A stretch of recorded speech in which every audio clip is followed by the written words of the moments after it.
একটা কথাই বলবো এই তরুণদের উদ্দেশ্যে, ক্ষমতার মোহে, পেশি শক্তি এবং কালো টাকার রাজনীতির মোহে আপনারা বিপথগামী হবেন না। আপনারা আবারও সেই ছাত্রলীগের মতো ফ্যাসিবাদী পেশি শক্তি ও কালো টাকার রাজনীতির কোনো পথকে বেছে নিয়েন না। মূলত আমি সকল শিক্ষার্থী বন্ধুদের উদ্দেশ্যে বলবো যে এইটা ওনাদের নিজেদের সংগঠনের ক্ষমতার দ্বন্দ্ব এবং লড়াই, হ্যাঁ, নিজেদের নতুন ছাত্র সংগঠন, নতুন রাজনৈতিক দলের কামড়াকামড়ির লড়াই। এইটা ঢাবি ভার্সেস প্রাইভেট বা বিভিন্ন শিক্ষার প্রতিষ্ঠানের শিক্ষার্থীদের কোনো অ্যাভারেজ গন্ডগোল বা সমস্যার বিষয় নয়। এখানে ওনারা এতদিন একটা আন্দোলনের প্ল্যাটফর্মে ছিলেন, এখন রাজনৈতিক ছাত্র সংগঠন খুলেছেন। এরকম আরও অসংখ্য রাজনৈতিক ছাত্র সংগঠন আছে, ছাত্র অধিকার পরিষদ আছে, ছাত্র দল আছে, ছাত্র শিবির আছে, ইউনিয়ন আছে, ফেডারেশন আছে, এরকম অসংখ্য ছাত্র সংগঠন আছে যারা শিক্ষার্থীদের প্রতিনিধিত্ব করে, শিক্ষার্থীদের নিয়ে কাজ করেছে। তো আমি একটা কথাই বলবো এই তরুণদের উদ্দেশ্যে যে ক্ষমতার মোহে, পেশি শক্তি এবং কালো টাকার রাজনীতির মোহে আপনারা বিপথগামী হবেন না।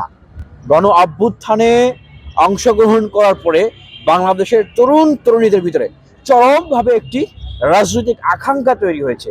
এটা দেশের একটা সম্পদ, দেশের জন্য এটা ভালো। এই গণ অভ্যুত্থানের যে সংহতির জায়গা তৈরি হয়েছে, এটা আমাদের 56 বছর পরে প্রাপ্তি একটা সম্পদ। আমি সেই তরুণী ভাই বোনদেরকে বলবো যে আপনারা সঠিক রাজনীতির পথটাকে বেছে নিন। আপনারা ক্ষমতার মোহে পড়ে আপনারা আবারও সেই ছাত্রলীগের মতো ফ্যাসিবাদী পেশি শক্তি ও কালো টাকার রাজনীতির কোনো পথকে বেছে নিয়েন না প্লিজ।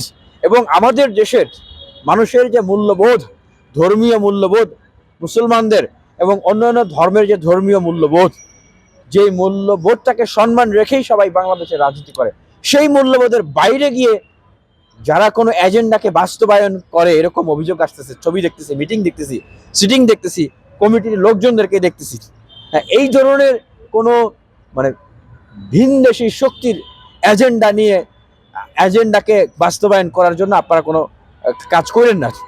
যে ধরনের এজেন্ডা মূলত আমাদের সামাজিক অবক্ষয়, মানবিক মূল্যবোধকে নষ্ট করে, তরুণ তরুণীদের এই সমাজ ব্যবস্থা, রাষ্ট্র ব্যবস্থার ভিতরে তরুণ তরুণীদেরকে একটা মানে অবক্ষয়ের দিকে ধাবিত করে দেয়, একটা অসহিষ্ণুতার দিকে ধাবিত করে দেয়।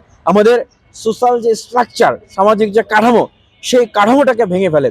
এই ধরনের কোনো এজেন্ডা বাস্তবায়ন করে এই ধরনের কোনো বিপদগামী যাত্রার আপনারা সাথী হবেন না। আপনাদের রাজনৈতিক আকাঙ্ক্ষাকে আমরা সম্মান করি, শ্রদ্ধা করি।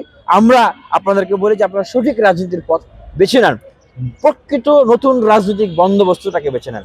যারা সত্যিকার অর্থেই এই ফ্যাসিবাদের নির্মূল চায়, আওয়ামী লীগের রাজনীতি নির্মূল চায়, আগামী নির্বাচনে আওয়ামী লীগ না আসুক সেটার জন্য কাজ করতেছে, যারা শহীদদের পরিবারকে ক্ষতিপূরণ চায়, তাদের সম্মান চায়, আহতদের চিকিৎসা চায়, আহতদের পুনর্বাসন চায়, যারা এই রাষ্ট্র ব্যবস্থার গুণগত সংস্কার চায়, ক্ষমতা কাঠামোর পরিবর্তন চায়, সংস্কার চায়, আপনারা সত্যিকার অর্থে যারা চায় এবং কাজ করতেছে তাদের কাছে যান। যারা নিজেরা গণতান্ত্রিক চর্চা করে, গণতান্ত্রিক মূল্যবোধকে শ্রদ্ধা জানায়, শ্রদ্ধা করে, তাদের সাথে আপনারা কাজ করুন, কিন্তু বিপদগামী হবেন না, ক্ষমতার মধ্যে বিপদগামী হবেন না।